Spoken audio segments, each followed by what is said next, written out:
In today's video, I'm going to teach you how to edit photos with ChatGPT on your iPhone. By the end, you'll know exactly how to upload a photo, describe the edits you want, refine the result, and save the final image to your gallery. First, open the ChatGPT app on your iPhone. If you haven't used it in a while, it's a good idea to make sure it's updated so you have the latest features and the smoothest experience. Once the app is open, start a new chat. Beginning fresh keeps your instructions focused on this specific image and avoids mixing in any previous conversation context. Next, look for the plus sign or the image icon in the message area and tap it. This is how you'll bring your photo into the chat. If your iPhone asks for permission to access photos, go ahead and allow it so you can upload the image you want to edit. Now choose the photo you want to edit and upload it. After the image appears in the chat, type out what you want done.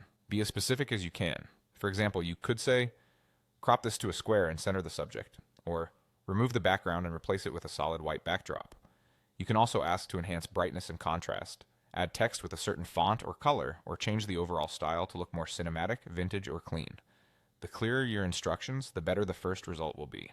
Send the prompt and give ChatGPT a moment to process your request.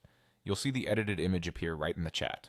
If you included multiple edits in one message, ChatGPT will try to handle them together, which can save time. Take a close look at the result.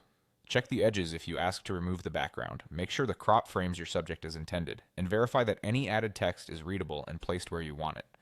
If something isn't quite right, ask for adjustments. You can say things like, tighten the crop slightly, make the background a light gray instead of pure white, or move the text to the bottom and use a bolder font. You can iterate as many times as you need until the image matches your vision. When you're happy with it, save the final image to your photos. On iPhone, you can typically tap the image and use the share or save option to add it to your gallery. That's it. Open, upload, describe, review, refine, and save. Try a few different photos and prompts to get a feel for what works best for your style.